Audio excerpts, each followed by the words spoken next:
Bratwurst. Yeah, bratwurst. We had a bratwurst and a schnitzel that came in from the last litter that we named it from the last trip. So over here is our cat room. That's nothing. Over here is our cat room if you want to go ahead and take a peek in. We've got more cats and kittens down here.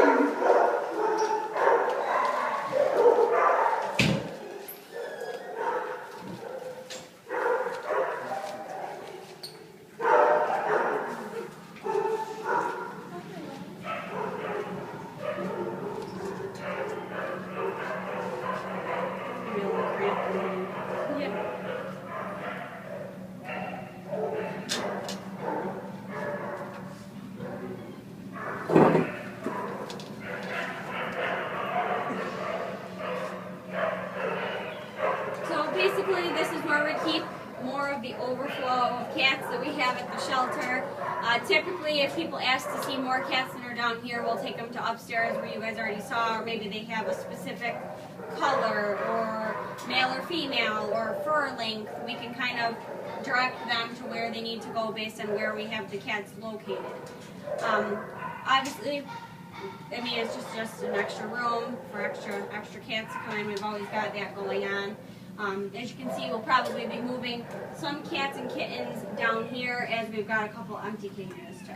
So we have a lot of volunteers. There's a volunteer that comes down here and usually takes care of the cats in the morning. So we do let our volunteers either have fun with the animals, or if they want to help out in that kind of aspect, we kind of leave it up to them about what they want to do here. So, okay, on to the dogs.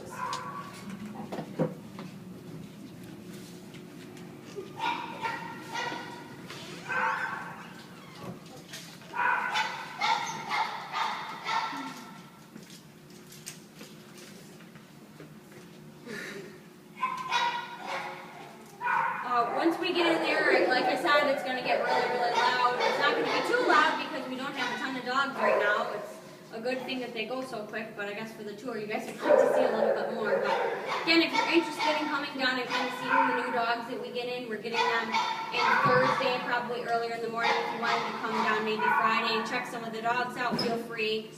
Here we go.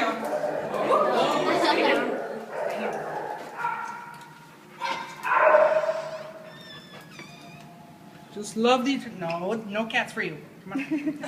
No cats for you.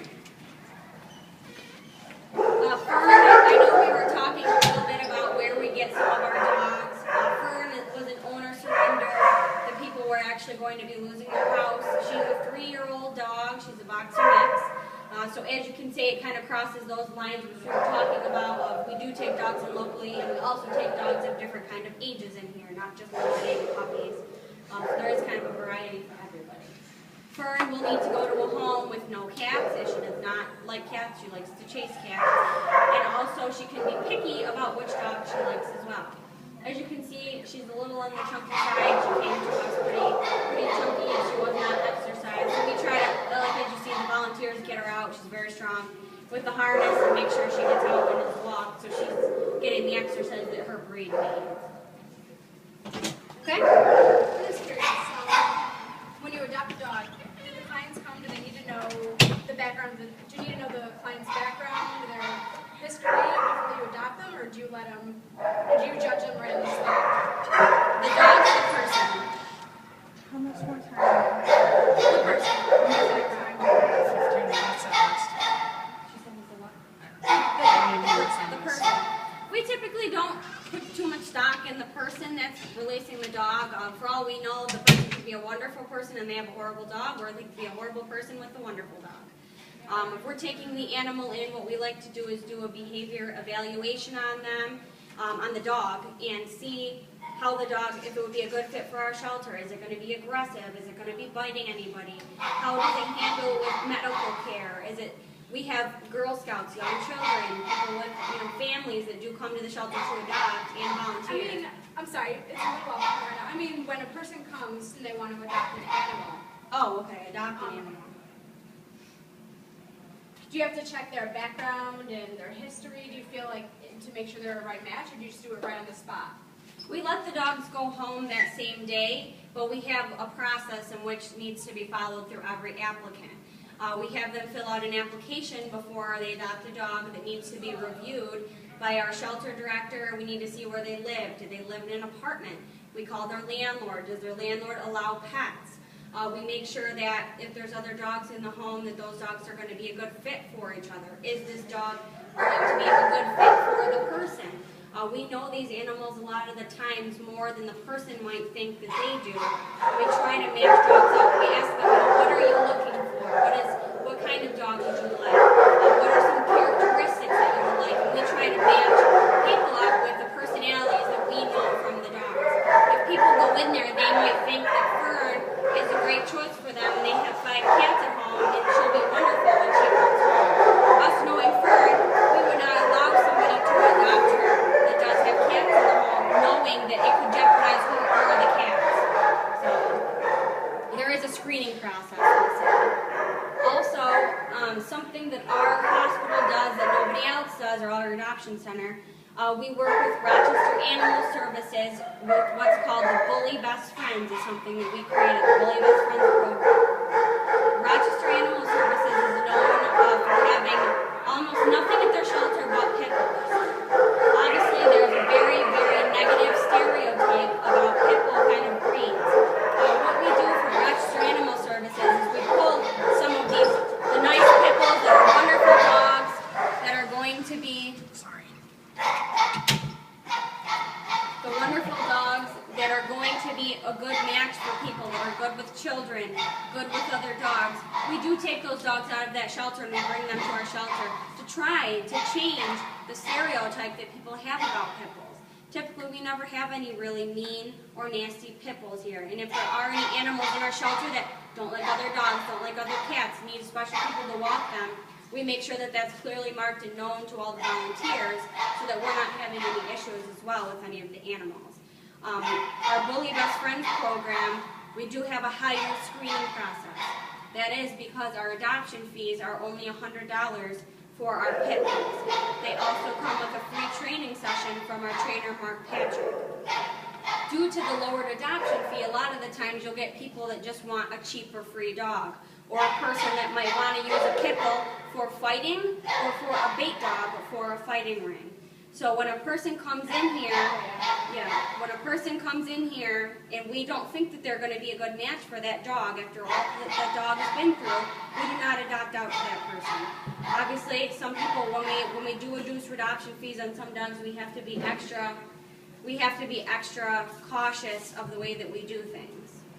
Can you dissuade people from adopting around Christmas time? Because I've heard that families used to give pets at Christmas. That'd be an issue. The kids would be young, or they wouldn't be able to take care of them. Again, if people want to adopt a dog from us, the way that we look at it is a lot of the dogs, they're either going to sit here in a cage for a couple of days, or they're going to be in the freezer and not alive. So the way that we look at it is we'd rather have the dog adopted out to a family that wants to love it, even if they don't have a fully fenced backyard, they're willing to walk the dog, or they're willing to give it the good care, versus going ahead and turning a lot of people down for things when these dogs don't have a home and they're sitting in a cage for their entire life. So obviously there's a screening process here, but we try to keep everything and not judge people based on maybe what their circumstance may be. Of course, Christmas does happen, and people want to adopt a puppy, and it's maybe not right for them, which is why we do have that 2-week return policy. If something does not work out, we do encourage the person to bring the dog back here. There is times when people will take 2 puppies because they're so cute, and it ends up overwhelming them because 2 puppies is a lot of work. So they'll say, I really like this puppy, I want to return 1 puppy back. And we'll say, okay, that's completely fine. And usually the puppy's gone within the next day anyway. So, yeah, sometimes there is always going to be that negative of somebody might want to return the dog, or it might not be a good fit. But the good thing about our hospital here is that they don't stay very long. So even if you saw Bratwurst, that little dachshund, he came here a couple weeks ago, was adopted the second day that he was here. He was now returned, and I'm sure within a day or two he'll be gone again. So and it'll be maybe somebody now that we know is a better fit for him. After this owner said he didn't maybe work out with my dogs, maybe he needs an owner that can give him one-on-one attention. So now it helps us, if that does happen, to continue the screening process a little bit further. It's hard to screen all the time for every little aspect about a dog when I don't know how they're going to be with the family because they maybe have never had a family. You know what I'm saying? I have a question real quick. Alright, so the pets that you have here, so, it's alright what if you figure out that, they get home and maybe their health deteriorates or they get sick or if they have behavior issues or their behavior changes when they get to a different place or when they're with different people, what happens then if they report that? If they want to return the dog, or if the owner? No. I mean, if the dog, if the dog was here and had behavior issues, how can you change them back so they're adoptable ready? If they come in, okay. Basically, what we do here, like I said, we have that trainer that comes in here and works with some of our more difficult, I'll say, dogs. We've had dogs here. Obviously, a lot of the time, it's just a dog learning that it's not a person that's going to hurt him anymore. He needs to learn to trust people. We've had wonderful puppies come in here that are purebred, beautiful dogs that a person bought them as a little baby and they were never trained. So the dog grows up into an adult German Shepherd and the dog's mouthy to play with your hands. Not being mean, but a behavior issue like that, if somebody's looking to adopt the dog, we obviously work with him on that's unacceptable. You treat a person this way. You play with a toy. You don't play with people's hands. We work with them one-on-one as we can. And before somebody says, oh, that's such a cute dog, let me adopt that, we take the dog out and show them exactly the issues that the dog has and make sure that they're prepared to reinforce those issues. Because even if we teach a dog something here, if the person is not willing to work and continue that work with the dog, when they go home, the dog's going to revert right back to some of those behavioral issues. So we do everything we can here with teaching them, because we're animal people, we understand basic training, how to go ahead and fix some simple issues. If it's an issue such as the dog is aggressive and we can't touch the dog and he will attack one of our staff members, that's something that we aren't necessarily going to change. What we will do, we've had dogs that have come here like that. We will hold the dog and we'll put him in a very quiet area in the back and let the dog gradually get accustomed to us. We'll give them some time. We'll say, here, look, we're giving you toys, we're giving you food, we're giving you attention if you want it, we're giving you treats. And eventually the dog learns that, oh, maybe these people aren't so bad. And if the dog can be saved that way, then we would say, let's start working with a trainer, let's start going and taking the process, let's keep the dog here. If the dog is a vicious dog, we don't take dogs like that here because it's unsafe for our volunteers, it's unsafe for our staff, it's unsafe for the little Girl Scouts that come in here and want to play with the dogs. We're not going to have anybody taking a dog out and getting attacked because the dog is a vicious, aggressive dog. We just don't take dogs in like that here. Like we were talking about, if an owner comes in here and they say, my dog bit me, I want to surrender this dog to you, we do our behavior evaluation. If that dog is aggressive towards us and trying to bite us, we're not taking that dog into the shelter. But why did the dog bite you? Were you hitting the dog? Was your children pulling on its tail and pulling its fur out and it was getting you to stop? We also take into account some of those things because just because, that's what I said, it depends on the situation. Just because, okay. Keep going. Maybe it's 75 Okay. Just because a person comes in and tells us the situation, we make our own evaluation on the dog and see if there could be a good fit for our organization here and a good adopted dog. Okay? It's going to get really loud in here, so just look around. I'm going to then get you guys to follow me into the back runs where it's kind of the quieter area, which is where we have a couple of injured dogs that we're treating. also our deaf dog back there, and then we can kind of talk a little bit back there. But in here, it's just going to be really loud, and you can look at all the dogs, whatever you'd like. Okay?